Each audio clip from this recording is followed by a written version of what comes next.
Good evening, everyone. I would like to call to order this hearing of the Public Safety and Judiciary Conference Committee. Today is Friday, May 16th, and it is way too late in the evening to be doing this, but here we are.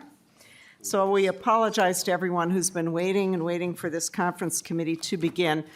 Our fiscal staff are not here yet, but I thought we'd start anyway because there are other things we're going to do before we get to the walkthrough of the spreadsheet. But I just want to start by making a comment because this is the Judiciary Committee as well as the Public Safety Committee.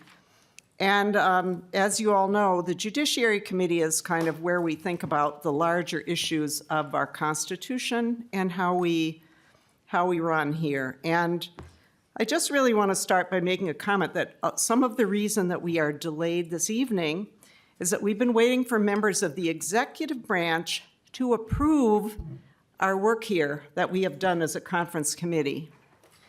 This is not appropriate in my view. We all take an oath to uphold the Constitution, and the Constitution, as we know, has three separate branches of government. And I think we, as the Judiciary Committee, are very careful and respectful of the judicial branch, and they to us. But I think that there is a little bit of, I would say, leakage between the executive right now and the legislative branch. And the idea that we have an agreement and we have a global budget that's been reached between the executive and the legislative branch. Okay, well and good. I'm not commenting on that, although I have some opinion about that as well. But when we as a legislative branch do our work and come up with a spreadsheet and decide, we've listened, we've talked to everyone, we've come up with work that we've done collectively as the legislative branch, I believe, and Chair Scott and I believe bipartisanly as the co-chairs of the Judiciary Committee that this is inappropriate.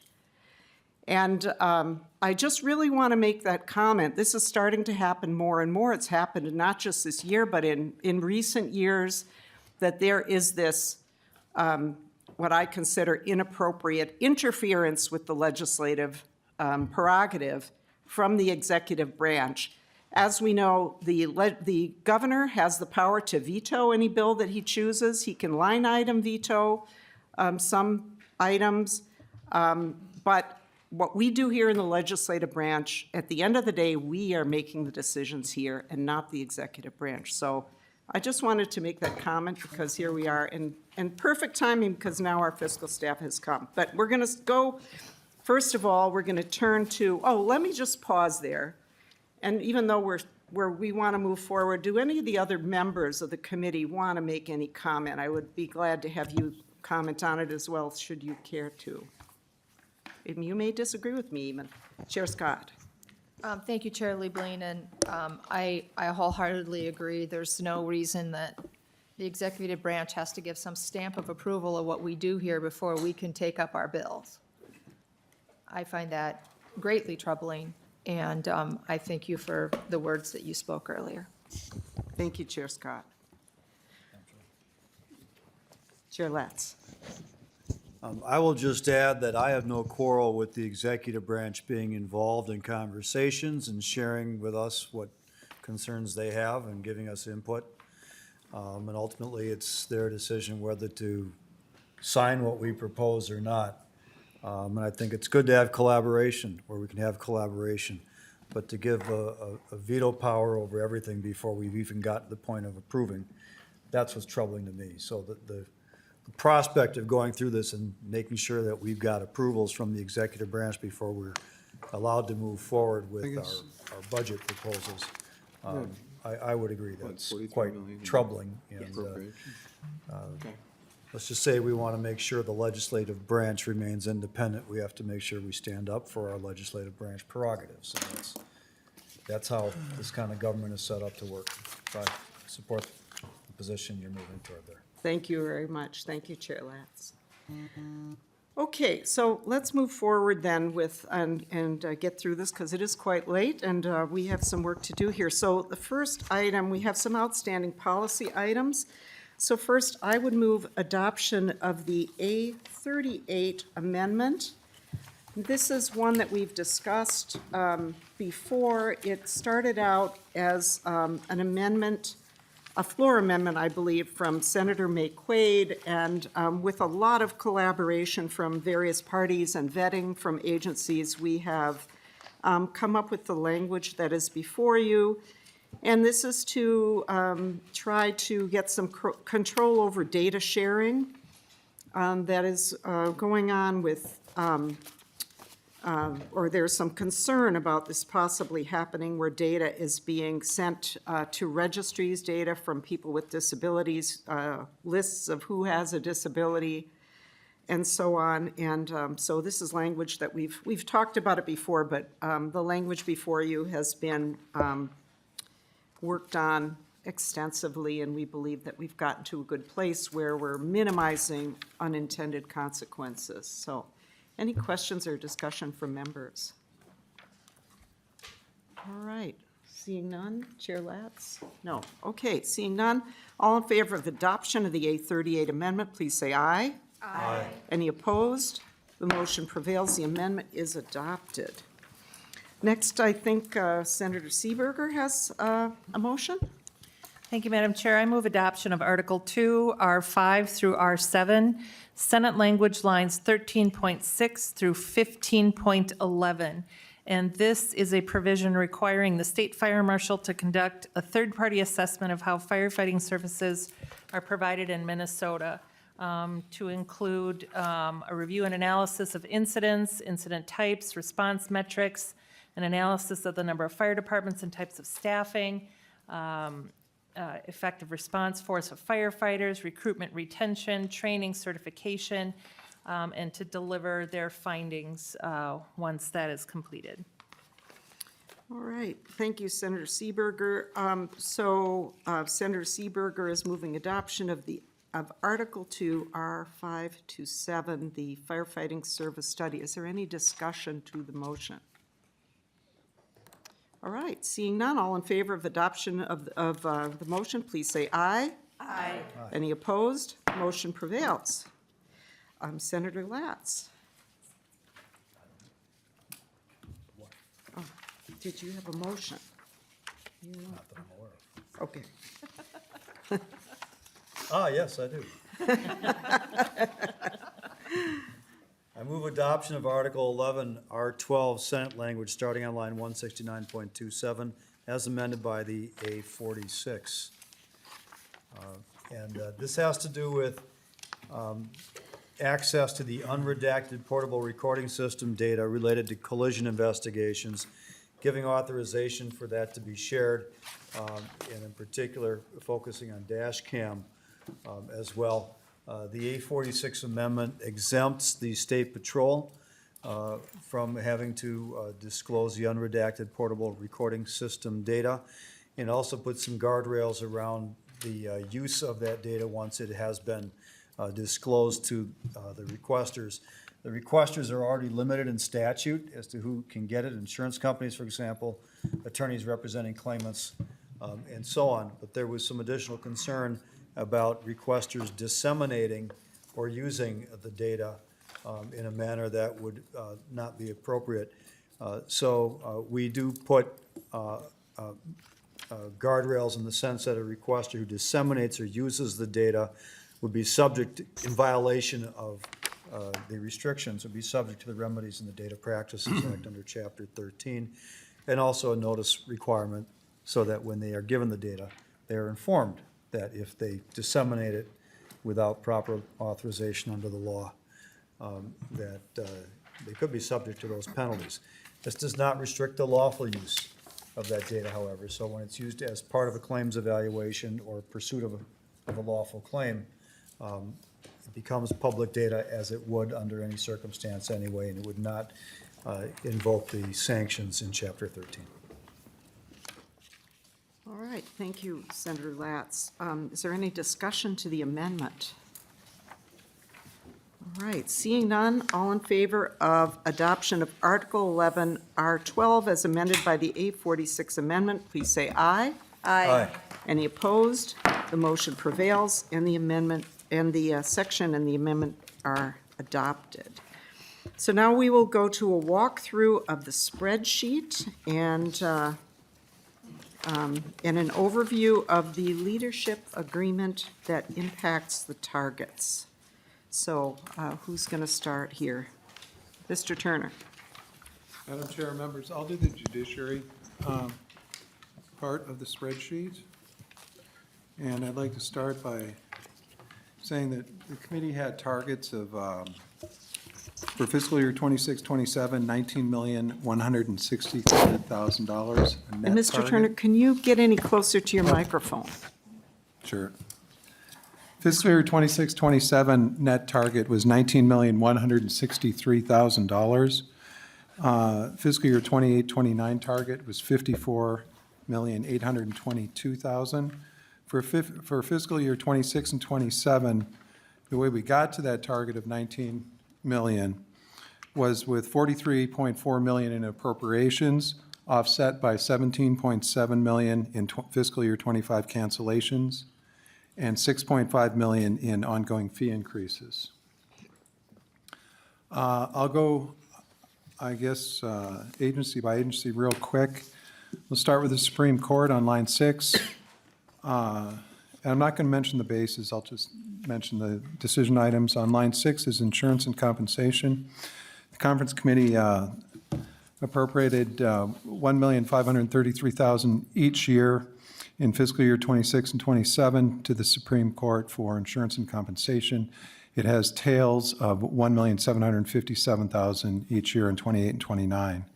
For the Board of Civil Legal Aid on line 19, a general operating increase which is titled insurance and compensation here. For the board, the committee appropriated $1,186,000 each year ongoing for the 4 years. For the Court of Appeals, on line 27, the committee appropriated $365,000 each year the first 2 years, with tails of $535,000 in 28 and 29. Oh, excuse me. Under the Supreme Court, we missed one of the few non-operating cost items. On line 12, we have the conference committee appropriated $4 million the first year, one time, for the Justice Partner Access program. So then we move to the district courts. Line 37, insurance and compensation. Conference committee appropriated $9,620,000 in 26, $9,621,000 in 27, with tails for the courts of $17,035,000 each year in 28 and 29. Then we have a Senate-only provision which became a conference committee position, forensic exam rate increase from $136 per hour to $165. The cost of that came in at $2,685,000 each year ongoing. Page 2, we have guardian ad litem. We have an operating adjustment, insurance and compensation of $892,000 each year for the first 2 years, tails of $1,502,000 each year, 28 and 29. For the tax court, the committee appropriated $41,000 in 26, $82,000 in 22nd and subsequent. Uniform Laws Commission, the committee appropriated the base amount of $115,000 each year ongoing. For the Board of Judicial Standards, the committee appropriated $9,000 in each of fiscal year 26, 27, with tails of $15,000 in 28 and 29. On line 80, Public Defense Board, operating increase, the committee appropriated $3,262,000 each year in 26 and 25, with tails in 28 and 29 of $5,469,000. Then we have the Human Rights Department. On line 80, we have the insurance and compensation line, $155,000 first year, $314,000 second, and subsequent, $314,000 is straight tails. Then we have a house-only provision, which the conference committee adopted, which saved $216,000 each year ongoing, reduced trends reporting. I believe that the department brought that to the House and to the conference committee. Then we have the Office of Appellate Counsel and Training. The committee had a base cut to the office of $560,000 in '26 and $199,000 in '27 and subsequent years. We have the Competency Attainment Board at the top of page 3. Operating adjustment of $117,000 the first year, $237,000 second and subsequent. Then we have the Cannabis Expungement Board, operating adjustment of $7,000 first year, $22,000 second and subsequent. And then we have, the committee made an $18,000 appropriation to the Secretary of State to fund the cloaking of judicial property records. Then I'll quickly go over the cancellations that I mentioned earlier. They start on line 124. Fiscal year 24-25, appellate counsel for parents cancellation of $2 million. It's booked in fiscal year 26. Cannabis Expungement Board on line 125, cancellation of, one-time cancellation of $6,700,000. And then Competency Attainment Board cancellation fiscal year 24-25 appropriation of $9 million. Then we have two permanent fee increases. The civil court filing fee increase is $25, I think from $285 to $310. Brings in $2,495,000 each year ongoing. And then we have a $25 motion fee increase from $75 to $100. That brings in $765,000 each year ongoing. That, Madam Chair, brings us to the sub-target totals. As you can see, the conference target, $19,163,000. We net out at that for fiscal year 26-27 and $54,000 or $54,822,000 in 28-29. That's Judiciary. All right, thank you, Mr. Turner. Mr. Walls. Thank you, Madam Chair. John Walls, House Fiscal Analysis. The public safety portion begins on line 40, but I would first say that the target for the public safety portion was $88,260,000 in 26 and 27. And in 28-29, that number dropped to $57,257,000 for the tails. As part of the global agreement between all parties, the operating adjustments that the governor had suggested for his agencies was required to be funded in all of the bills. And so of our $88 million target, $73 million was reserved for the operating adjustments suggested by the governor. That left $14,600,000 for the committee to spend on optional items unless we created other dollars to save to boost that spending. So I'll start by saying that I'm not going to go over the operating adjustments. They're on the spreadsheet and you can see them. I'm just going to walk through and highlight the discretionary items that the committee funded. So beginning on line 40 for sentencing guidelines, there was just the operating adjustment.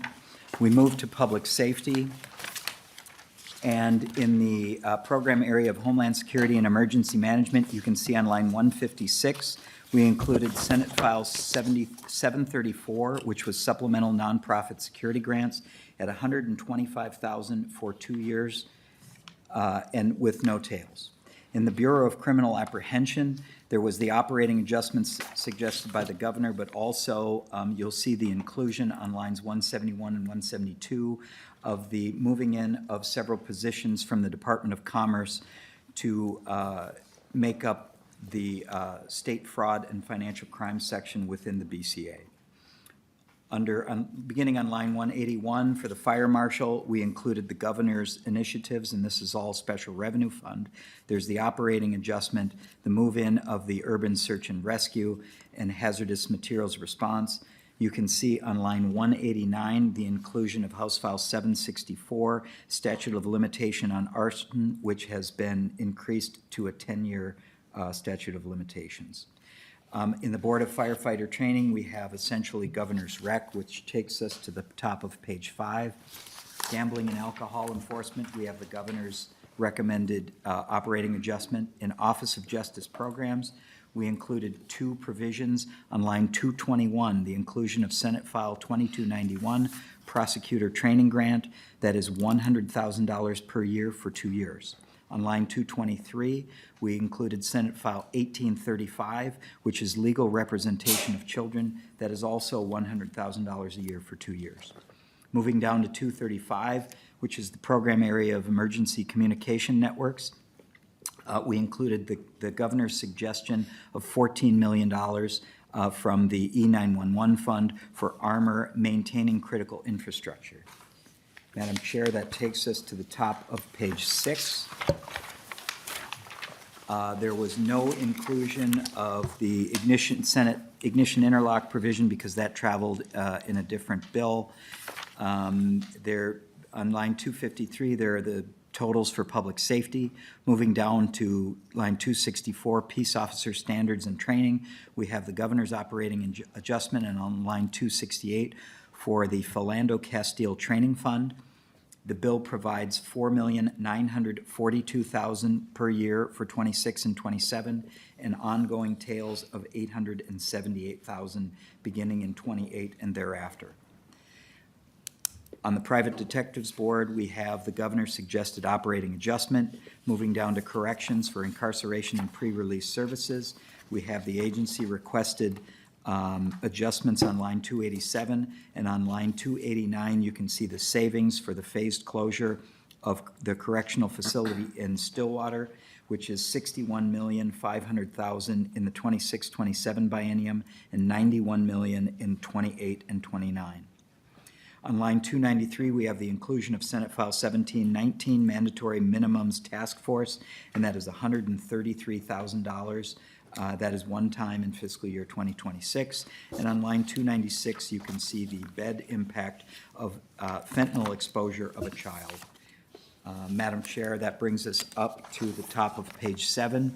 Community supervision and post-release services within the Department of Corrections. On line 305, we have the acceptance of a governor's suggestion to eliminate the Sentence to Serve program and the savings that are recouped from that closure. On line 310, organization and regulatory and administrative services within the Department of Corrections, we have the governor's suggested adjustments. On line 23, Ombudsman for Correction, we have their requested operating adjustment. On line 334, the same for the Clemency Review Commission. On line 345, we have a transfer into the Victims of Crime account. The committee settled on a number of $7,232,000 on a one-time basis in fiscal year 2026. But in 2028 and every year thereafter, there will be a statutory transfer of $878,000 from the general fund into the Victims of Crime account. Also deposited into that account is line 349, and these are revenues from increased fees and fines for marriage license and certain criminal penalties. That brings us to the top of page 8. On line 354, there is a $1 million decommissioning study to the Department of Corrections.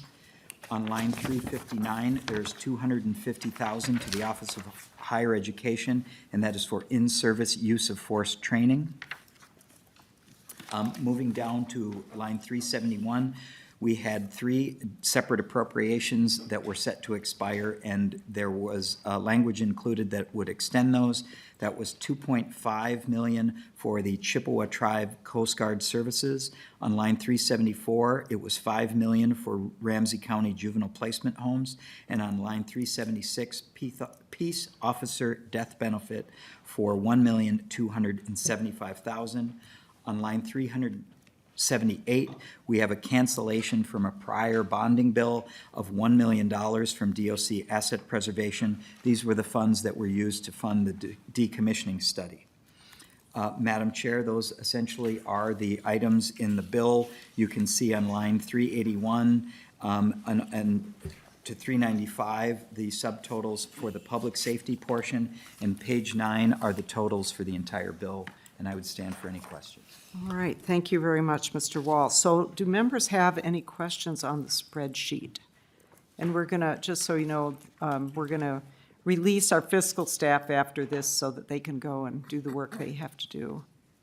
So any questions? Mr. Turner, Yes, Madam Chair, I don't have a question, but I do have a comment. please. On page 6, John and I have been working with various spreadsheets all day, and I think we have a title that is from a spreadsheet from bygone times. And it's a fairly important one, so I want to point it out. On line 287, it reads net agency-wide operating adjustment with MCF Stillwater phased closure. That is simply the incarceration and pre-release services operating adjustment. It's not net agency-wide. So, and that title was from a spreadsheet from a long time ago, like just hours ago. So, anyway, that's an important thing. If our friends in corrections saw that, I think they would be upset. So I wanted to point that out. All right, thank you, Mr. Turner. Any questions about that or anything else, members?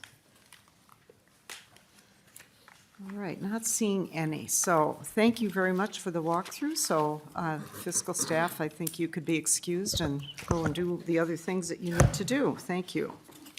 All right, now we're going to take testimony on the agreement, and we have Chief Justice Natalie Hudson, who's been waiting patiently for hours. Thank you very much. And State Court Administrator Jeff Shorba, and if you would please come up and welcome, and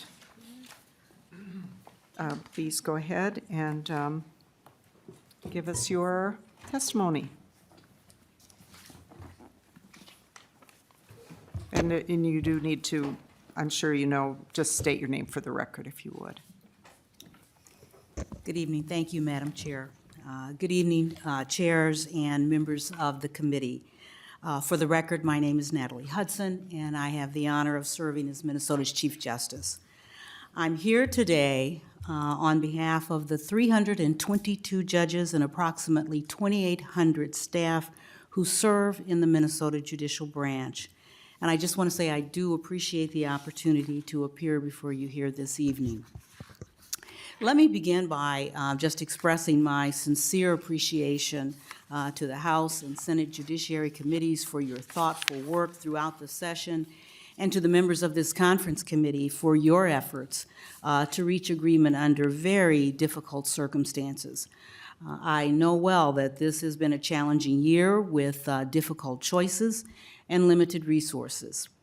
And I understand that this is a session where no one will get everything that they had hoped for, and that shared sacrifice is certainly a reality across the state government. At the same time, though, I want to emphasize what I believe is a shared value across all branches of government, and that is the importance of a strong, fair, and accessible justice system.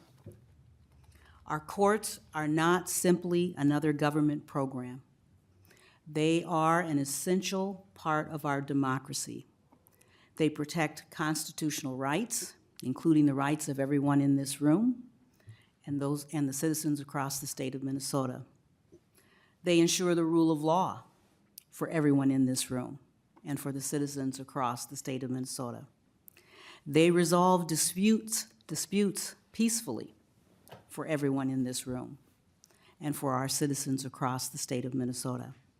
And every day, thousands of Minnesotans rely on our courts to assure safety, access to justice, and fairness. Minnesota's judiciary has long been recognized as one of the most innovative, efficient, and well-managed court systems in the nation. That is not a boast. It is a recognition that is earned through decades of careful stewardship, continuous improvement, and a long-standing tradition of collaboration and mutual respect among the three branches of government. The conference agreement before you includes funding for several important priorities for our judiciary. It addresses certain unavoidable costs facing our courts, including rising health insurance expenses and increased lease cost at the Minnesota Judicial Center. It provides a pay rate increase for forensic psychological examiners, an important step in addressing rising demand for timely evaluations in criminal and civil commitment matters. And it provides one-time funding to help us develop a new justice partner access system to increase information sharing throughout our justice system. And we are grateful for these investments. We truly are. But even with these investments, the agreement before you today does not meaningfully address what remains the most urgent and unsolved challenge facing our courts, and that is ensuring that we have the judges and staff required to carry out the work of justice in communities across Minnesota. Without them, we cannot fulfill our constitutional responsibilities or meet the needs of Minnesotans who turn to us every single day. As we have detailed for you throughout the legislative session, our judicial branch compensation structure already lags behind the rest of the public sector in Minnesota, and our courts are routinely now seeing employees take higher paying positions in local government or state agencies. Although the bill does provide modest compensation increases for court employees, much of that is one-time funding that cannot be used for permanent salary adjustments. This means we will spend the next 2 years falling further and further behind. And without a stable, well-supported workforce, our ability to provide timely access to justice will be at serious risk. Even more concerning, this bill leaves judicial salaries frozen for the next 2 years, at a time when we are already seeing serious warning signs about our ability to attract strong candidates to the bench. As we've shared with you throughout the legislative session, the Commission on Judicial Selection has reported a troubling decline in qualified applicants for open judgeships, particularly in Greater Minnesota. Over the past decade, applicant pools have dropped by nearly 50%.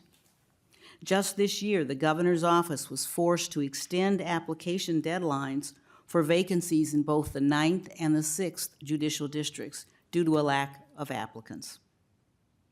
When judicial service is no longer a viable or competitive option, we risk diminishing the quality, experience, and diversity of the bench, and with it, the public's trust in the strength and fairness of our courts. The judges and staff of the Minnesota Judicial Branch are public servants in the truest sense of that word. They serve with integrity, empathy, and excellence, supporting the rights and needs of over 1 million court users a year. We have over 1 million cases that are filed in the district courts around this state. They are the backbone of our judiciary and the reason Minnesota enjoys one of the most respected court systems in the country. They deserve your support. And the people of Minnesota deserve the high quality and effective system of justice that these individuals deliver. Before I conclude, I do want to respectfully share a concern about the process that led to the judicial branch's budget target. While I understand that this committee did not set the original target, it is important to note that the judicial branch was not consulted at any point in that decision-making. We were not part of the conversation about what this level of funding would mean for our operations, our workforce, or the services that we provide. As a co-equal branch of government, we must be meaningfully included in decisions of this magnitude, especially when those decisions will determine our ability to deliver justice and fulfill our constitutional obligations over the next 2 years. The courts are not a luxury. We are not a it's nice to have. We are the courts are a constitutional obligation. They are a pillar of democracy. Without the courts, we have chaos, and we cannot have that. Failing to invest in the courts is not just a budget decision. It is a decision about the kind of justice system that Minnesotans will have. If we want a system that is timely, fair, and worthy of the public's trust, it must be staffed, resourced, and supported accordingly. Anything less jeopardizes the foundation on which our courts and our democracy stand. I thank you for your time, your attention, and your service on behalf of the people of Minnesota. And I'd be happy to answer any questions you might have. I know you all know Jeff Shorba, our State Court Administrator, and together we'd be happy to answer any questions you might have. Thank you, Chair. Thank you very much, Justice Hudson, and we certainly appreciate your appearance here today, and I appreciate your words, and take them to heart. And do members of the committee have any questions or comments that you would like to make? Chair Latz. Madam Chair and Chief Justice, thank you for your words. I wish I could tell you that this broadcast was being listened to in the office of the governor and in the office of our Senate and House legislative leaders that apparently completely failed to consult with the judicial branch in deciding what our targets would be for this conference committee. That was a grievous oversight. We spent hours and hours in rooms with the heads of the Department of Corrections and the Department of Public Safety. Both commissioners are sitting here today. And as you already heard, we had to get approvals per that leadership agreement for our spreadsheet before we could move forward to adopt this conference committee report. I was not asked for specific input on a number for the judicial branch appropriations either. And I'd be surprised if any of the other chairs on this committee were asked for that input. And I could not have said any better than what you said about the importance of our justice system. Ironic,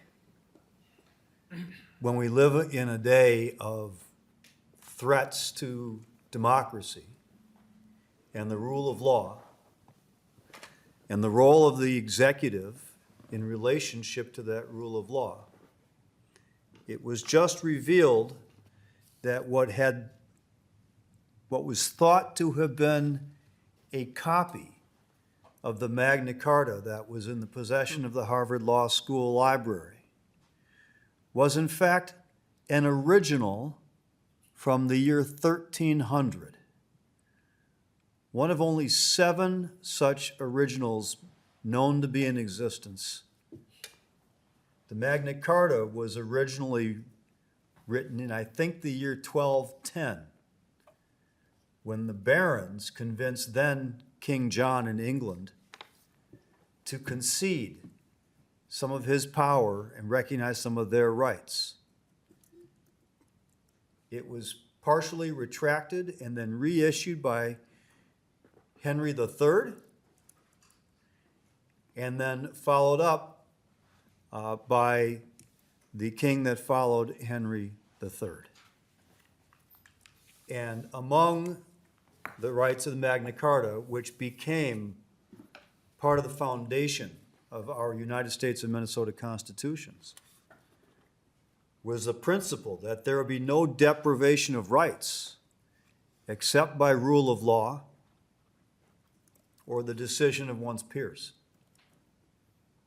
I hope this sounds familiar to the people in this room.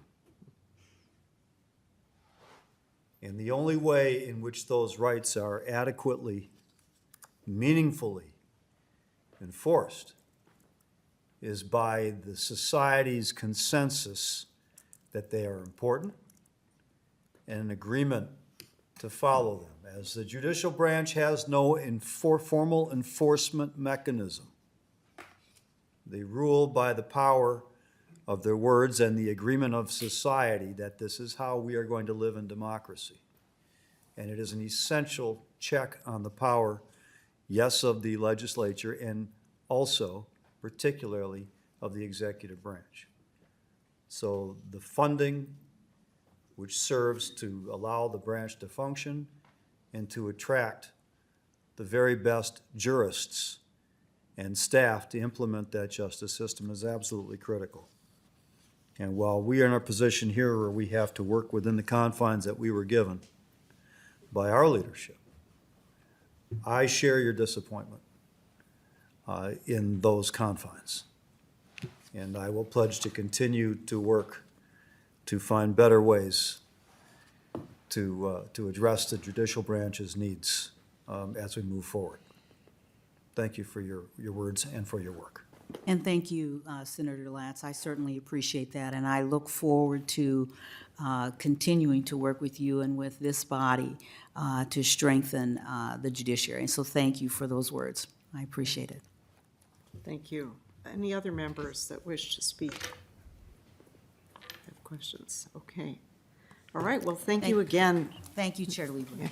Thank you for your patience as well as we Oh, absolutely. work through this long process. Okay, next on my list, I have Devin Bruce.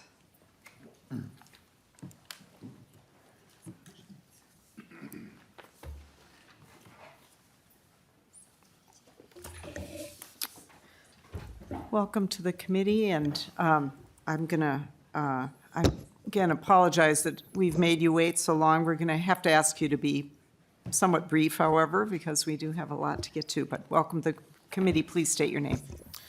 Appreciate it. Thank you, Madam Chair and members. For the record, my name is Devin Bruce. I'm the Director of Legislative Affairs for MAPE.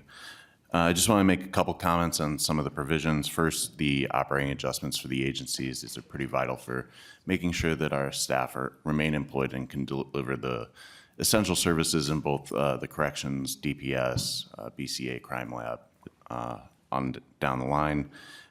We would also like to voice our support for language that's currently in the HF2432 amendment regarding the human services appeals judges and classifying their personal data.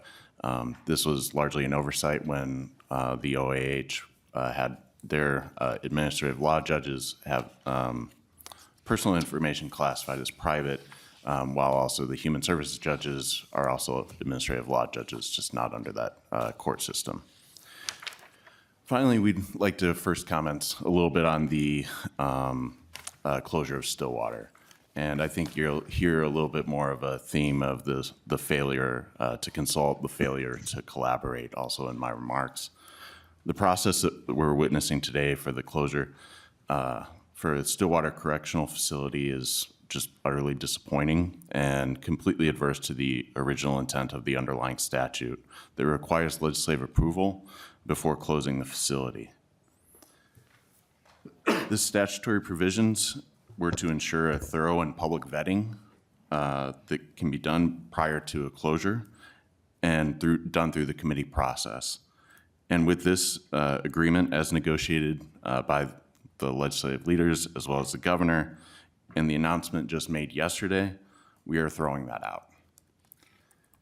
Numerous times, Commissioner Schnell has assured us and our members that they had no plans to close the prison prior to the completion of the decommission study, which is also in the A39 amendment, so that there would be an orderly transition of both staff and the incarcerated population.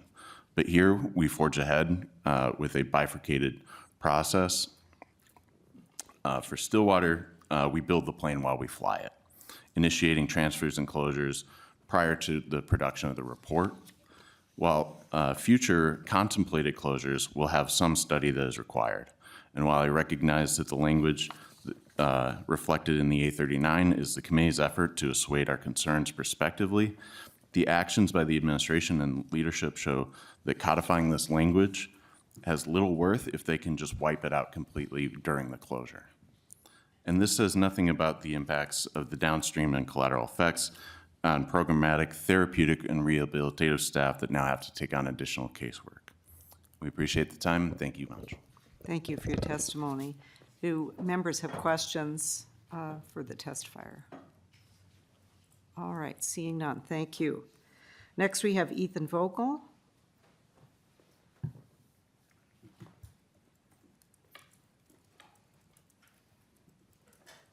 Welcome to the committee. Good evening. What a pleasure to be here. The pleasure is ours. Thank you, Madam Chair. Committee members, for the record, my name is Ethan Vogel. I serve as Legislative Director with AFSCME Council 5, and we respectfully request that this conference committee rejects the provision of the leadership agreement to close the Stillwater Correctional Facility within the next 4 years. And we urge you to go back and find the money, the resources necessary to fully staff our state correctional system. Moving forward with the closure of the state's second largest correctional facility without a concrete plan in place is really quite dangerous and irresponsible. And that's all we want to know is like, what is the plan? Our members keep asking us and we don't have an answer.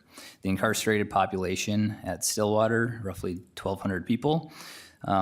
Of those, 579 sentences for homicide, 470 plus sentences for assault or domestic assault. There are 248 criminal sexual conduct sentences, misconduct sentences. My point is, this is a very challenging and dangerous population, and if your plan is to move forward without a plan and quickly mix them into the other facilities' populations, we're going to see a negative impact on outcomes.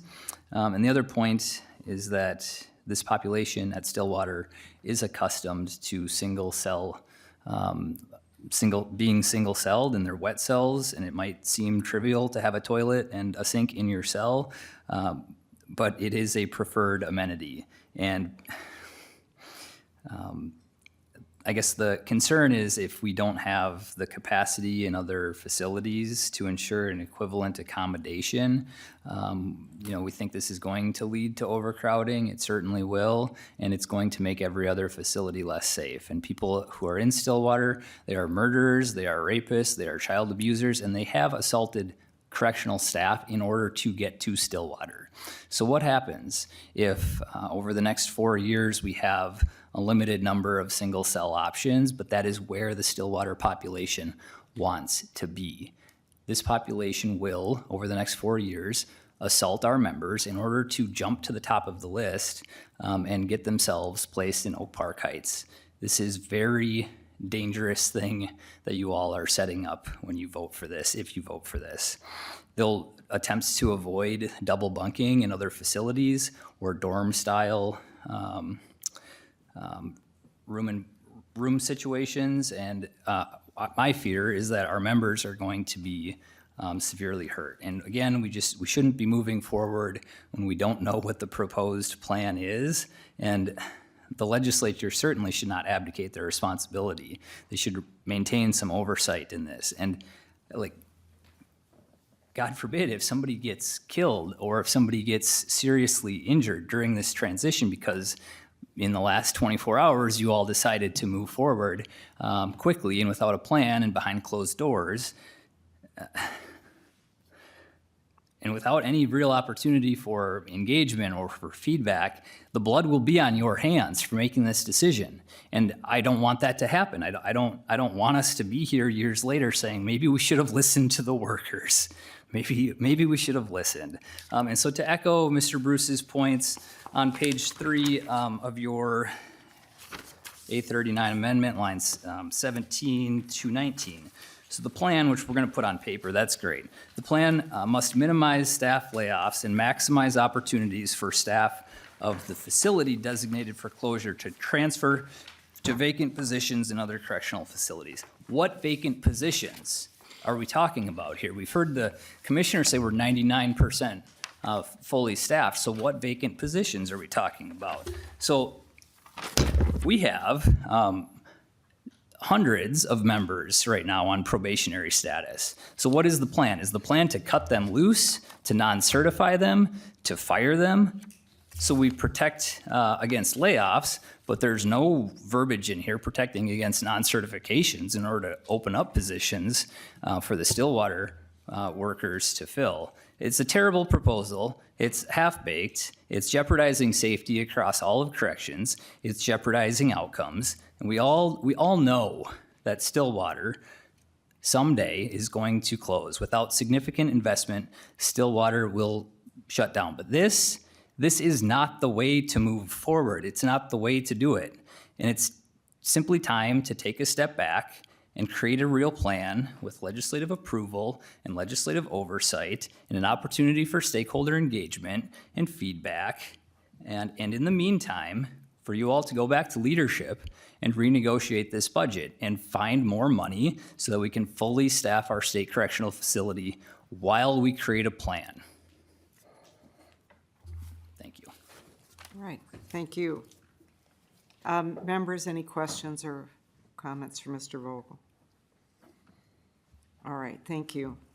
Next, we have Hannah Wind.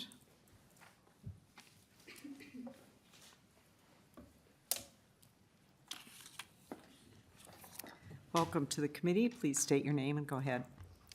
Thank you, Madam Chair. I'm Hannah Wind with Cozen O'Connor Public Strategies here on behalf of the Minnesota Chiefs of Police Association. We'd first like to thank you for the opportunity to testify today and to share our appreciation for the Philando Castile Memorial Training Funding allocation of $9.8 million listed on the spreadsheet. As you know, since 2017, the fund has historically been funded for $3 million in the base and then $6 million each year.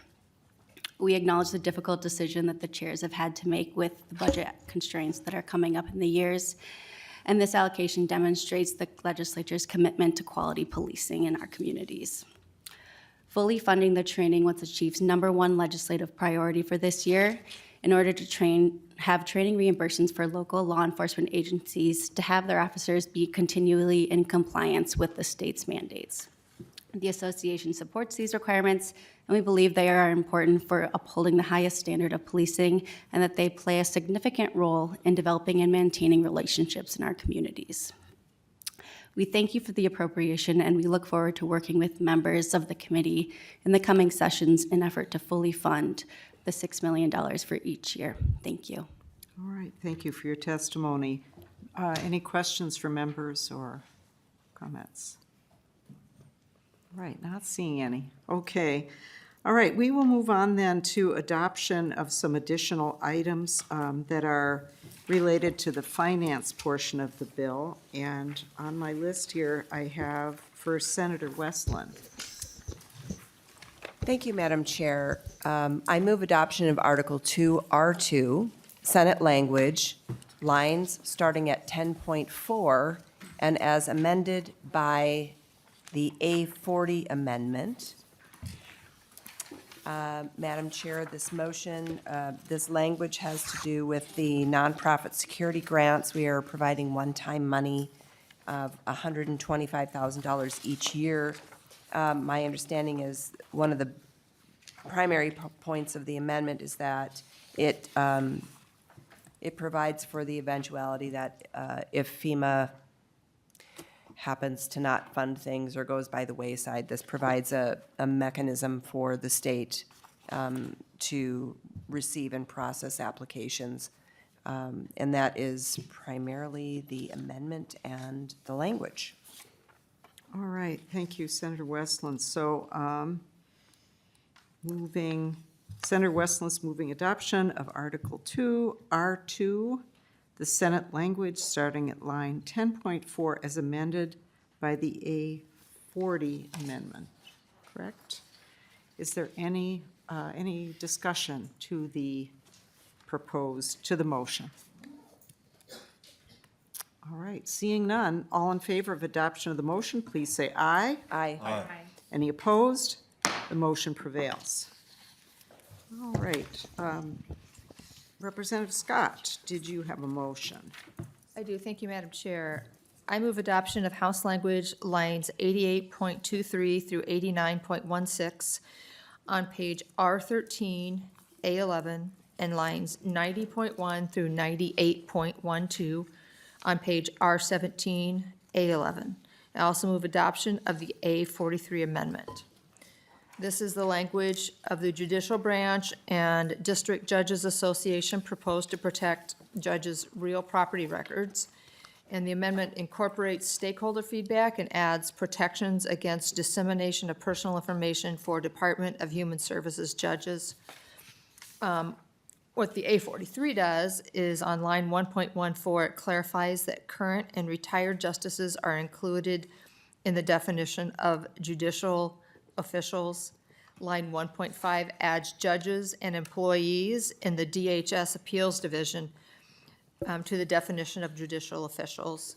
Lines 1.7 to 111 and lines 1.15 to 2.6 makes changes requested by the County Recorders and Bar Association.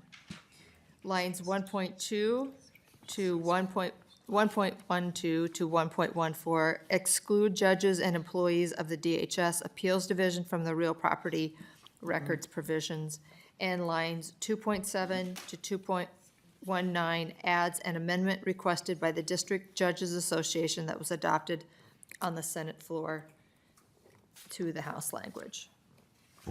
All right, thank you, Representative Scott. So is there any, I'm not going to repeat the lines and all of that unless anyone needs me to do that. Are there any questions? Chair Latz. Thank you, Madam Chair. Could I get a clarification from staff? There's some references here to employees in DHS. Can you put this into context for me, how the employees are being addressed in here? Because in the other judges' real property protections, my recollection is we're only doing it for the judges, not for the staff. But maybe I can get a clarification on that. Okay, Ms. Primo. Madam Chair and members, the employees and judges of the DHS Appeals Division are being added to the general definition of judicial officials that's used under current law. But they are being excluded, judges and employees of the DHS Appeals Division are being excluded from the real property provisions which are being created in this bill. Because I believe that was part of an agreement to include them for purposes of current law related to judicial data, but not for purposes of the real property records. Chair Latz. Okay, so the way we're treating district court judges, are their employees, are the staff in those divisions, are they subject to the other privacy protections? Yes, Mr. Chair and members, the general definition for judicial officials, it is somewhere in our bill, and maybe it would be helpful to look at that language. And yes, under current law, employees and judges of the judicial branch receive all of the current law privacy protections. Gotcha. But for real property records, only those judges do and not the employees of the judicial branch. Okay, appreciate the clarification. Thank you. Okay, any other questions or comments to the motion? All right, does anyone need me to repeat the motion? No, I'm not seeing a great demand for that. All right, all those in favor of the motion by Representative Scott, please say aye. Aye. Aye. Any opposed? The motion prevails, and the section and the amendment are adopted. Okay, let's see. Okay. Chair Latz, you have a motion. Madam Chair, I move adoption of House language lines 5.11 to 5.14 on page R5A1. And I'd like to make an oral amendment as well. On page R5A1, line 5.12, before the word fee, insert the word reasonable. Members, this language allows the judicial branch to charge a fee to private attorneys for improved access to court documents and information created by this provision. This is part of the Justice Partners access to court records provisions. And the amendment would just state that any fee that is charged needs to be a reasonable fee. And since lawyers love the word reasonable, we had to find a way to put it in there somewhere. All right, and we certainly would not want the fee to be unreasonable. Correct. Absolutely. So thank you for that. So any discussion to the motion? Senator Westland? Thank you, Madam Chair. My only question to that is who's going to be the arbiter of what is reasonable? The judge is setting the fee. That's right. So, right, we recognize the judicial branch is going to have control over this. This is simply sending them our intention that the fee be reasonable. So, all right, any other questions or comments to the motion? All right, all in favor of adoption of the motion by Senator Latz, please say aye. Aye. Any opposed? The motion prevails. And that section with the amendment is adopted. Okay. Representative Moeller, you have a motion. I do, Madam Chair. I move adoption of the A39 amendment, and I do have an oral amendment on page 1, line 10, delete December 31 and insert September 30.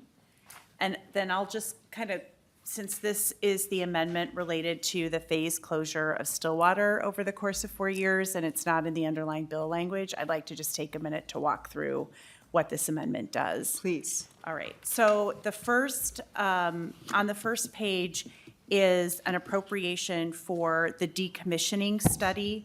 And with the oral amendment, we're moving up the timeline of that study.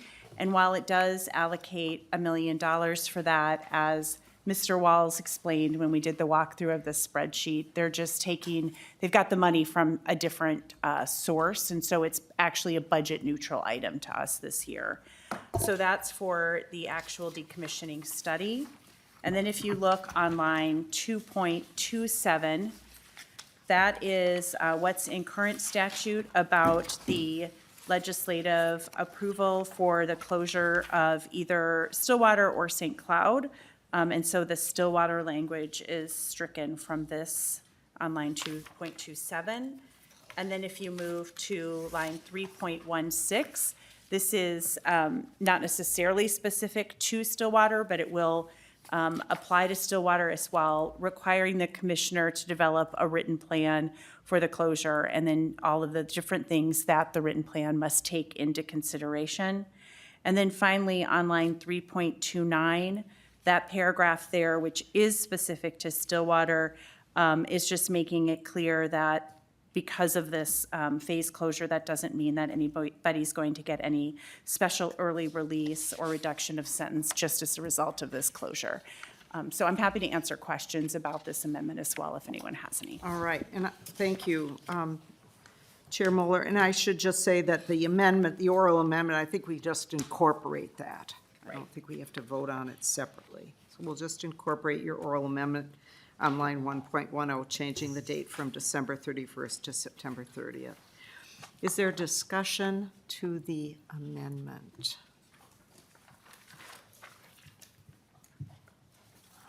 All right, not seeing, yeah, oh. I'll go to Chair Scott, and then I'll go to Chair Latz. Thank you, Madam Chair. And I just had a question for the commissioner, if he's willing to come to the table, since he's here at this late hour. He's here, we should make use of his presence. Yes, welcome, Commissioner. Please go ahead and state your name. Thank you, Madam Chair, members. Paul Schnell, Commissioner of the Department of Corrections. Thank you. Chair Scott. Thank you, Chair Liebling. Just wondering, I don't think that you've probably, in fact, I know you've not been a part of a decommissioning of a prison before in your role here, but can you walk us through that process a little bit? I think it's pretty new to everyone, what that might look like. Commissioner. Madam Chair, Chair Scott, the decommissioning study would be quite comprehensive and really look at a variety of factors, and that is everything from, and I want to be clear, there really are two various studies here. One is straight decommissioning, the other is more of a management study that is around, tied to the same general theme, but one is looking at more operational factors, staffing issues, those sorts of things. And some of that's tied to our existing labor contracts. We are required to do some of that in the closure of a facility like this. Second, the decommissioning would really look at what's included in that property, what's its value, what cleanup might be required to be done around that, studying the issues related to bonding dollars where we have active bonds being paid at that facility. So all of those factors would be considered in that decommissioning study. But then really it is about looking at what is the potential future use of that site and so forth. The management study really, again, these are tied together, but that really is also focuses on issues related to employment, employees, where they go, where services are offered, and those sorts of elements. Chair Scott. Thank you, Madam Chair. And Commissioner Schnell, can you give the committee some assurance, and the people in the room, maybe, and the public, some assurance that you will have places for these prisoners to go? They're not going to be out walking the streets, but you will have beds for them. Commissioner. Madam Chair, Chair Scott, yes, that is what this plan is and includes. This is a comprehensive plan. While this is challenging and comes at a difficult time in terms of the rollout of this. At the same time, recognizing the facility, its needs, and the state system, and really recognizing this as a national issue. We can look at states across the nation and the federal government that the closure of facilities is a significant reality and largely dependent upon a variety of factors. One of those factors is the aging infrastructure in and of itself. Second is the ability of correctional agencies to deliver on mission, to make sure that the services are delivered and we're not simply warehousing people, which we know has a net negative effect on outcomes. And third, we are seeing, if we begin to look at the history of sentencing, even in Minnesota, we have seen changes, and this is largely tied to, while we've had upticks, we've had overall reductions in crime over the last 30 years, and that is driving some of the numbers that we're seeing. So these are facts that are factors in this, and this is not unique to Minnesota. Thank you. Thank you. Thank you. Chair Latz. Thank you, Madam Chair. We had some conversations about how to craft the language that's in the 839 amendment, and we struggled with it. We struggled for some of the reasons that Mr. Bruce and Mr. Vogel stated in their testimony, which was that this seems to be coming up pretty fast and feels kind of like putting the cart before the horse, that at least partial closure is going to take place before any of these studies are done. which is supposed to give the guidelines for how we do it, or how the Department of Corrections does it. And while I think the language in the 839 amendment is broader than some earlier versions of it, I think it's taken into consideration some of the priorities and inputs from folks like our MAPE and AFSCME representatives. It still feels somewhat inadequate. And, you know, this was as much a surprise to me as it was, I think, to this committee until shortly before it became public. And so I guess I wonder, Commissioner, if you could give some meaningful response to the concerns raised by the representatives of the workers in the correctional facilities. I'm not going to repeat what they said. You were in the room and you heard it, and I'd be interested in your response to that. Commissioner. Madam Chair, Chair Latz, absolutely. I had the opportunity, not an easy opportunity, to be at Stillwater yesterday morning to meet with the facility leadership first, union leadership, and then 100+ employees. And that was certainly not an easy conversation. I would also say that you know, as we look at the phase closure, and the notion of the horse before the cart, I think, or the cart before the horse, I should say. It's late. The reality is that when we begin to think about this, that phase closure is really using existing capacity within the system. So the issues that are being raised by by the unions is understandable, and that is really around the impact on workforce.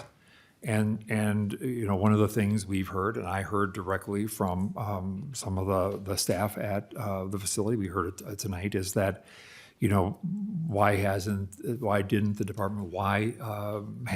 department come forward with all of the plans and the implications on workforce that will be or could be affected by this? And one of the realities in the answer, the challenge in giving an answer to that is grounded in the very essence of the agreements that the state has with labor unions. And that is that we come to the table when decisions like this are made, and we initiate a process of talking about the how this begins to happen. And I understand the notion that that may feel like, why do that now? Why weren't we talking about this months ago, a year ago, 10 years ago? But potentially those are all fair questions. The position we find ourselves in today is that the collective bargaining agreements require us to do labor management discussions about how the staffing and staff reductions would be handled going forward. And that's really what has to happen. So the ability for the agency to give a response is really grounded in the fact that we need to have labor management discussions that are required by virtue of our agreements to occur in terms of just determining exactly how that happens and what those impacts will be. Senator Latz. Madam Chair and Commissioner Schnell, the handwriting's been on the wall for many years. I don't think there's anyone in the room that can really honestly deny that. The facility is in terrible shape. I took a tour there a long time ago, and you still got single pane glass in there, so you know, it's antiquated. And the cost of renovating it would be prohibitive. But given that, we've known this was coming for a long time, it surprises to me that all of a sudden it was sprung upon us by leadership floating this idea and then coming right out with it without the whole statutory scheme that was contemplated happening first. I understand we're looking for money anywhere we can find it in a really tight budget, and this is going to save money. And I've got no quarrel with that. And some point, there's gonna be a leap of faith that we're gonna have to trust that the manner in which this closure occurs is gonna be one which is not gonna put the staff at risk and which is not gonna endanger inmates in inmate-on-inmate conflict. And, I don't know the details of, where double bunking is happening, where there are more or less secure wings of which facilities that you'll be able to put people in. I know it's going to be very disruptive for the 1,200 inmates who live within a social structure now, which is going to be completely disrupted, and some were integrated into another existing social structure in another facility or multiple other facilities. So that's all going to be very disruptive, and it would have been much better to have all that planning occur openly, publicly, with stakeholder input and especially the input of the unions ahead of time. So I'm not happy with this process either. I agree in the ultimate outcome. And I guess it's going to be incumbent upon the legislature to exercise our legislative branch prerogative to not completely defer to the executive branch, just to say, we're done with it now, once we pass this, you go do your thing. I, for one, want to receive updates and input, whether it's an interim hearing or whether I'd rather not wait until next January or February to find out, where things are happening. I'd rather not read it on the front page of the Star Tribune either. So I'm hoping that we will get regular legislative input, even if we don't put formal reports in here. Because if we put a formal report in here, we know we're going to get a fiscal note on that for $16,000 or $19,000, and we'll be told we have to pay for it, that the agency can't absorb that either, which is exactly what we've heard from this agency as we were working through our own fiscal budget here, which to me is just ridiculous. I'm just being very candid with you. Maybe it's late and I'm letting some of the guard down, but when we were told we need input, we need information, we need you to absorb a $13,000 bed cost on something, and we were told, nope, got to pay for it. And then we were asked for an additional position above and beyond the agreement. And we were told, you can't absorb that, $161,000. So that's why you're not getting the extra position, or why DPS isn't getting the extra position in the BCA. Because not only did they force us to live within their means, but they wanted us to exceed their means, the agreement that they reached. So I guess I'm expecting more. And I'm expecting input and information. I expect that the unions that represent the workers are going to get the same information and consideration as this process moves forward. Rather than just surprising everyone here with 3 days to go and a constitutional deadline with an agreement that says you got to do this, and here's how. So I look forward to receiving those reports without a bill. Thank you. Thank you, Senator. Other members, Chair Novotny. Thank you, Chair Liebling, and I will be short because everything has pretty much been eloquently covered already. But Commissioner Snell, I echo most importantly what Senator Latz said about this is something I've spoken on the floor for years that we need to look at. And right now, all we have is a plan for shutting down that, as Senator Latz also said, we had no input in and had little consultation, and there was no time for modifying or taking input.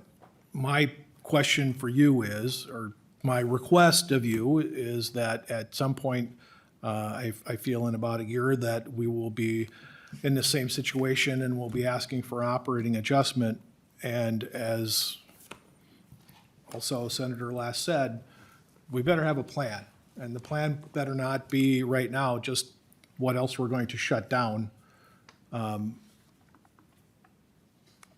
years ago, when I had this discussion with other representatives, it was the discussion of, at some point, 120-some years ago, someone made the decision, the hard decision, that we would need to build modern facilities at St. Cloud and Stillwater, and those modern facilities are now the adequate facilities. At what point are we going to move forward, and instead of just talking about shutting down, acquiring modern facilities, giving this staff that works so hard and is it put at such risk, at what point are we going to have a plan to give these staff members working conditions that they deserve in this century? But that's also something that we should not wait until next session to start. I think this is something that we should definitely be working on the interim. So I would hope that we do that, and also to echo the fact, I hope we don't get hit for a fiscal note for that too. Thank you, Chair Novotny. Other members? All right, Chair Moeller. I think we're still on the motion, but Yes, since we are. others are making comments now, I will too. And I'll just say that, this process is not ideal for any of us at this table at all. It's been very difficult to go about this way. But I will also say, the comment about finding the missing money to be able to fully fund the operating adjustment, just in the situation we're in now, and the inability to raise revenue that I think some of us would probably be willing to explore, isn't feasible in this session. And I just want to remind folks that, when we came into the budget this year, we had the operating adjustments for the public safety side of things. The ask was $116 million, and our initial target was $50 million.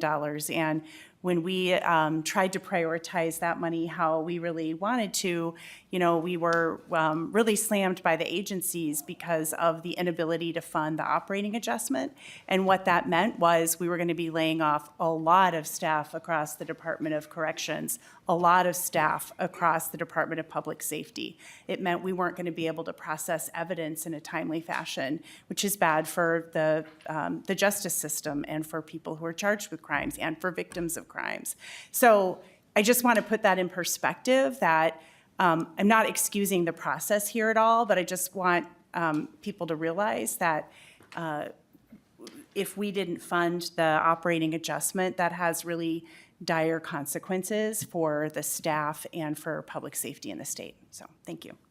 All right, so if there's no more discussion on the amendment, and no more questions for the commissioner, thank you, Commissioner. Chair Moeller was going to renew her motion that to pass the A39 amendment with the incorporated change. So, all those in favor of the motion, please say aye. Aye. Any opposed? Motion prevails, and the A39 is adopted. Chair Novotny, you have a motion. Thank you, Chair Liebling. I would like to offer an oral amendment to the Task Force on Mandatory Minimums on R38A2, Senate language, page 41. After line 11, insert one retired district court judge appointed by the Chief Justice, and then renumber the clause in order. The House accepted this task force language from the Senate, which is supported by the Sentencing Guidelines Commission, but felt it should be included so we get the perspective of someone that the aforementioned retired district court judge who at one time was required to impose mandatory minimum sentences. And we also requested that the Chief Justice do it so that the Chief Justice would be familiar with who is actively filling in and subbing as a retired judge and who is not. And that is my motion, Madam Chair. All right, thank you, Chair Novotny. So staff has the oral amendment, I'm sure, and is there any discussion to the oral amendment? All right, seeing none, all in favor of adoption of the oral amendment, please say aye. Aye. Any opposed? The motion prevails and the amendment is adopted. And then, Chair Latz, did you have another motion? Madam Chair, I'm told that I do. I'm told you do also. I just have to read some handwriting here. Madam Chair, I move to adopt Article 4, R9, House language, lines 40.24 to 40.31. Delete the last sentence and insert the following. Parens lowercase b, the authority granted in this section expires on June 30, 2027. And members and members of the public, this is the Department of Public Safety grant language that was suggested by the agency and upon a review of earlier suggestions. So this deals with the 5% of grant amounts that can be retained for named grants and 10% that can be retained for competitive grants to cover the cost of administering the grant, but also limits the application for that to the 2-year cycle of this biennium and sets us up for reviewing that whole structure as we move forward. It applies only to this grant program or this grant cycle and existing grants in the pipeline with this agency and not any more broadly than that. All right, is there any discussion to the amendment? Okay, I don't believe that I have that language. That must be, does staff have that? I just wrote it because I was. You just wrote it out, okay. From staff, so they have it. From staff, so staff has the language, so, We believe the council has the language, Council Madam has the Chair. language. okay. All right, could we just, because the committee does not have it, could I just have you, if you would, read it one more time? Chair Latz. Members, if you turn to Article 4, R9, you can follow along.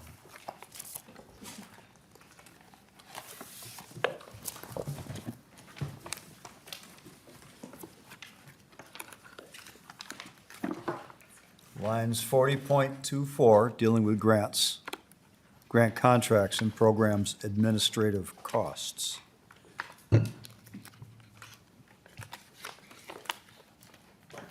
The amendment is to delete the last sentence.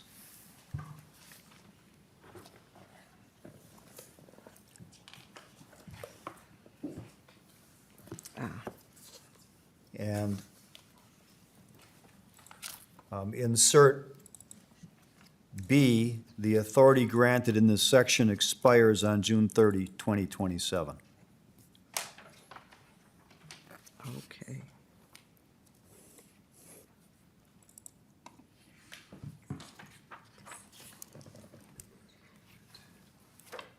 Maybe I can just ask counsel for a little clarity myself, if I may. Please. Madam Chair.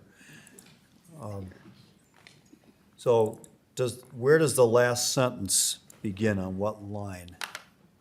The last line. So we see the amendment. Is it line 40.31? There's a sentence that begins there that goes on to the next lines, page 41, or is it the last sentence of that subdivision, which begins on line 41.1?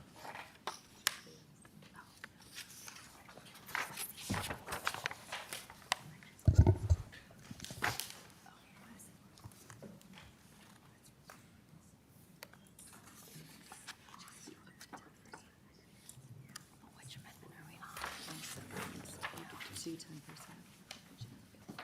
on? Ms. Primo. Madam Chair and members, this is not my issue area, so I can check in with Public Safety Council.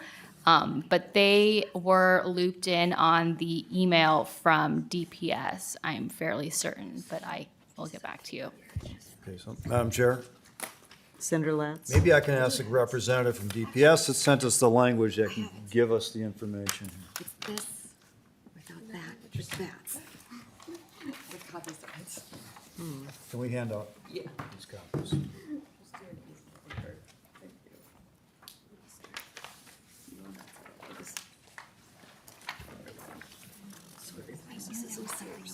Okay, so this did not include the correct reference to our side-by-sides.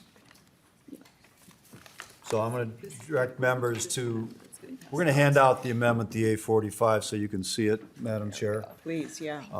But for reference, this is going to be in Article 2, R40. Okay. Now, let's take a look and see if that lines up.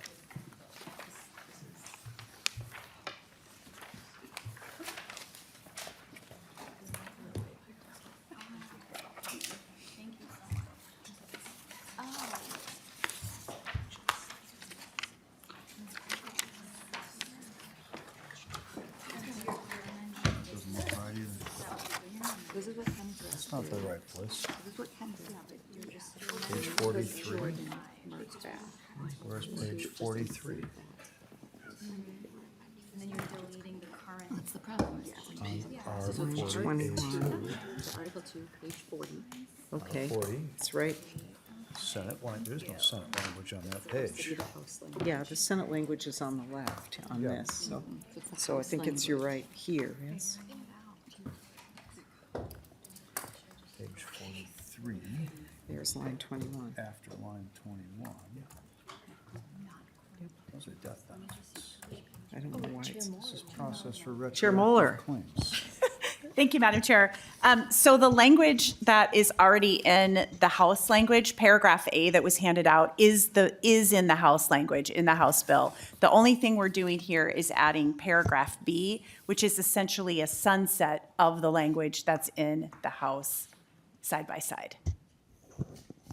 Okay, so do you know where that language, where that new sunset should live in the side-by-side?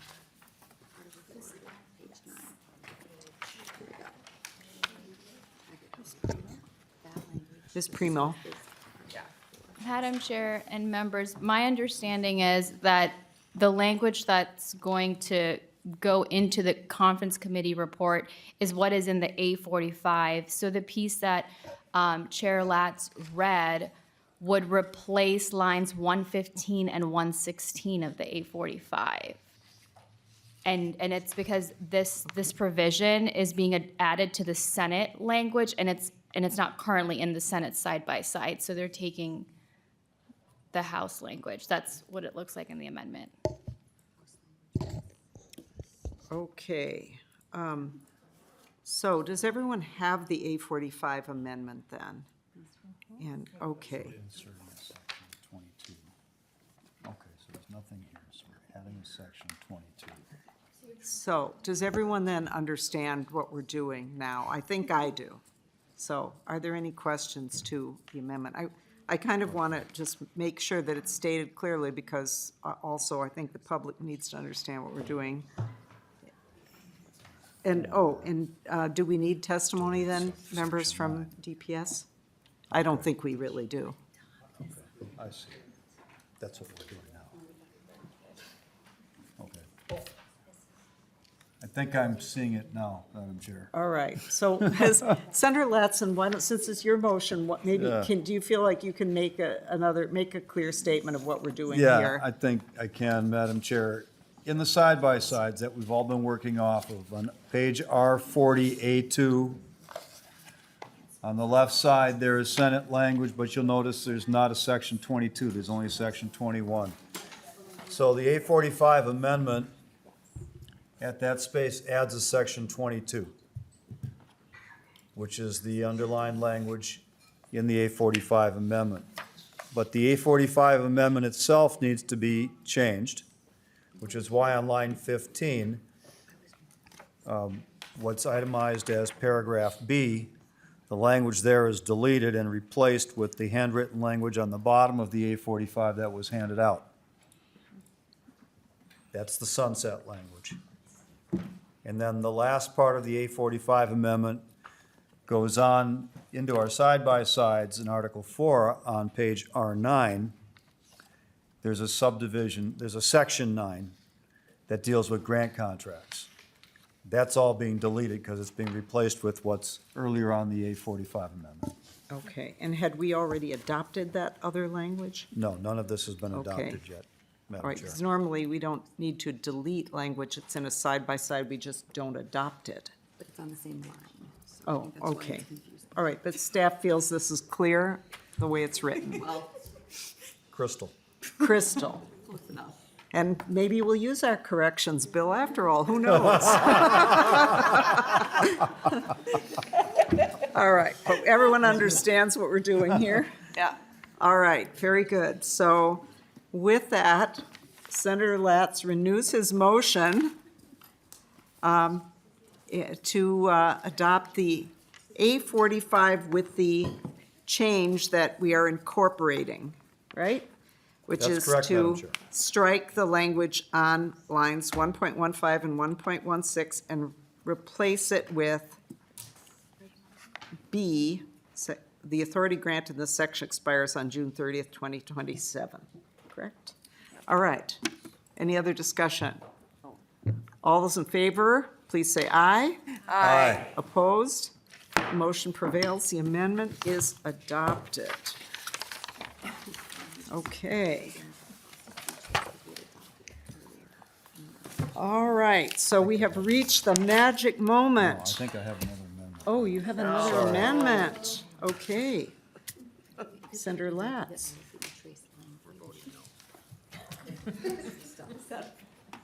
We have not reached the magic moment. Article 2, R24. Well, I'm going to look at, Yeah. I'm going to look at this before I make the motion, Madam Chair. Article 2, I'm a no on principle. R24.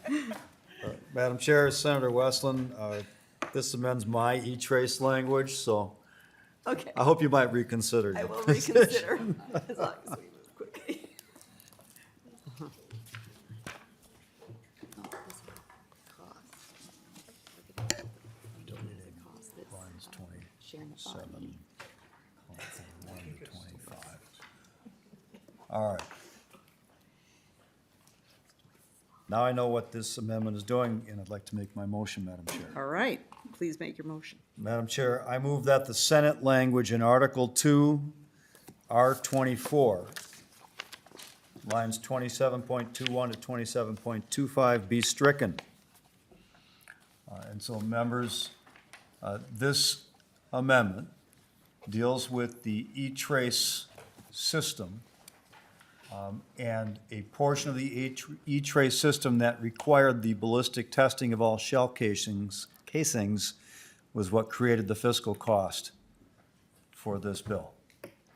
And that fiscal cost was a lot and not absorbable by the department. So the amendment here deletes the lines that created that fiscal cost by mandating ballistic testing of all shell casings. Expended shell case. All right, and I'm sorry, expended, we'll use Chair Novotny's language, expended shell casings. all right, and Senator, could you repeat the lines that you mentioned that you're striking here? Lines 27.21 to 27.25 in Article 2, R24, Okay, so this is to in the language that Senate language. we previously adopted, Yeah. correct? Okay, so has everyone been able to locate the language and understands what we're doing here? Okay, so we're on Article 2, R24. We are deleting lines 27.21 to 27.25 to take care of a cost. All right, all in favor of the motion as stated by Senator Latz, please say aye. Aye. Any opposed? Motion prevails. Are there any other motions? Anybody want to change anything else right now? Okay. All right. So maybe the magic moment has arrived then. So I will move adoption of the agreed-upon spreadsheet that is before us. And then from this, I think the staff, I'm sure they're already preparing it, but they will prepare the appropriations article. So any discussion to adoption of the spreadsheet? All in favor, please say aye. Aye. Any opposed? The Motion prevails, and the spreadsheet is adopted. And then finally, I move to direct nonpartisan staff to prepare a conference committee report that incorporates the adopted spreadsheet, and that nonpartisan staff are empowered to make technical and conforming changes to the language approved by this conference committee in order to reflect the intent of the members. All in favor of that motion, please say aye. Aye. Any opposed? Motion prevails. Is there any other business before this conference committee?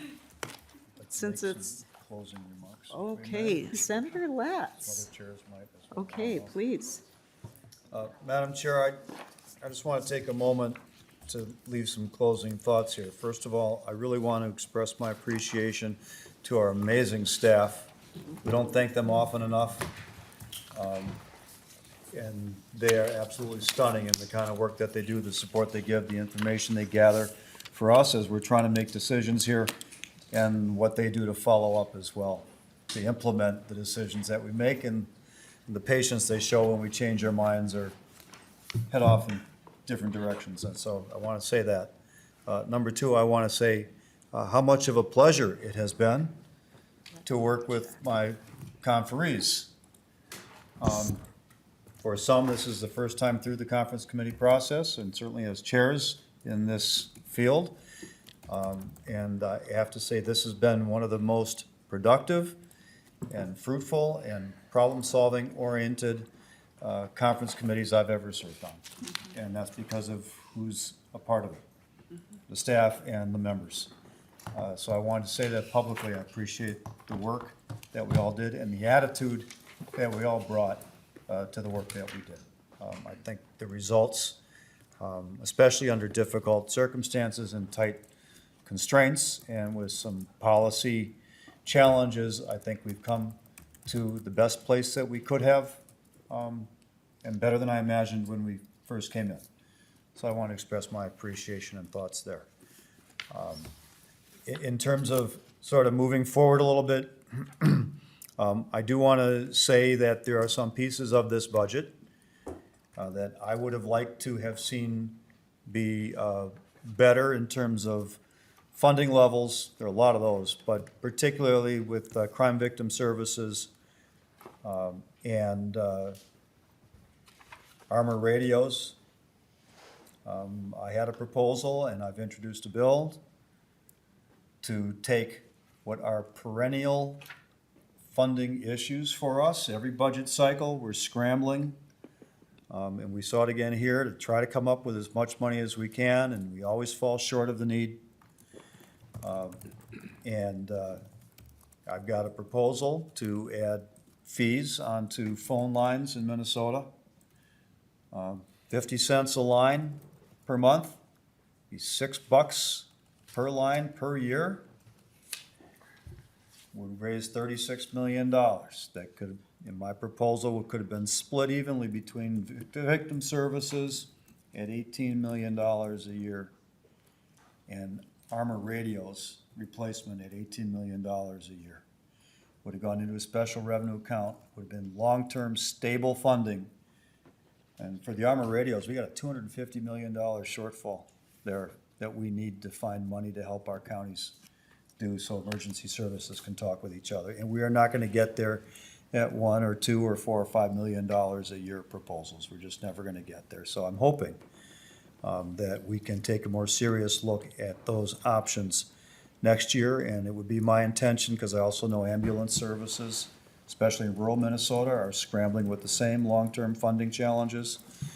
It would be my intention to probably do a 75-cent per phone line fee proposal that would add another long-term funding stream to support ambulance services in greater Minnesota. So I wanted to kind of lay that out publicly. I hope people will take a serious look at it, and I think it's a fiscally responsible and a meaningful way to address these and get it out of the biennial budget battles. The last thing I'm going to propose and ask is that we get together as a joint committees, or at least The public safety side of things, because of the Department of Corrections is in the public safety side, that we have a joint hearing in September to see how the Stillwater prison closing process is going, get an update. And I'd be honored to conduct that jointly with my House counterparts. And with that, thank you for all the work that everyone's done. Thank you. Chair Mueller, did you want to make a statement? So late out. Okay. Oh, you just want to, please don't. I just want to say there were some policy things that fell out of the bill, and it wasn't because they weren't bad policies, but there was because of the time we took with language. As Chair Latz said, on a lot of things, we were very collaborative and worked through a lot of language issues. The coercion was one of those examples, and in fact, a couple of us today were just talking about how we were really already thinking about ways to improve that for next year. So I just want people to know that if policy fell out of the bill and it doesn't necessarily mean it was bad policy, that there are many items that we want to continue working on. Thank you. Thank you. Chair Scott? Thank you, Madam Chair, and much like what Chair Mueller just said, there are some things that didn't get included this year. I think there are some things that we've agreed to hear next year and have a full vetting of several items. And yeah, I look forward to that. And it's been a pleasure to be on the conference committee and serve with all of you. And yeah, it was a really great experience, given, we had not a lot of decisions, maybe that, fewer decisions than maybe normally we would have had because of the budget constraints. Yeah. Chair Novotny? Chair Liebling, Senator Latz brought up his points on funding options, and we did have optional sources of revenue that we pointed out, but the House position was solid on that, and we stayed with the House position on fiscally going forward. We've got a bigger fiscal clip coming up in the next biennium. And I feel that as hard as these cuts that we had to make this year are, they're going to be harder if we didn't make them going forward. So hopefully things can be turned around and we don't have to decide which gets cut next time we have this discussion in 2 years. I hope that in 2 years things have turned around and we can start making real adjustments and making real improvements. This is my first conference committee, and I'd like to say it was productive, but it's with a heavy heart when you realize that hundreds of lives will be affected by the decisions that were made. People will be getting displaced or having to change where they work, and that will have an effect on everyone. So that is not an easy decision to make. So it was not made lightly, but given the short time that we had and the limited resources available to us, then we had no option. So thank you, Chair. Thank you. And even though these folks are chairs, but I want to give any other members an opportunity if anyone has any words. Senator Verbetten. Thank you, Madam Chair. Definitely want to echo thanks to all of the conferees for working together and our staff who are absolutely amazing. I just want to focus my comments on crime victim services, and I am grateful for the work that we did get done here, but do just want to acknowledge the constraints given the deal that was made. It's already difficult with the federal cuts that we're facing right now, and with the budget that we had, but with the direction we were given, not only just the operating adjustments, which I completely understand, but the requirements to fund that at the same level as other grant programs that I just don't think are under attack in the same way. There are shelters that are facing closure. There are entire counties that will not have advocates. This is a crisis. And I'm signed on to Senator Latz's bill, and I hope we can keep working on finding that long-term solution, but our crime victims deserve better. Thank you. Anyone else? All right, well, I would just echo Chair Latz's thanks to the staff and to all the members. This is my first time in this particular role, And it really has been enjoyable. And so just on a personal level, working with all of the staff and members, it's really been a great pleasure and very productive. I think a lot easier, Bill, honestly, than some have done in the past. In the health area, I know it seems very challenging even, but different kind of challenging. But it's really been a great pleasure working with everyone. And I just kind of wondering, does anyone want to go home tonight? We're just having so much fun here. But seeing as I think I get the last word, I'm just going to say the meeting is adjourned.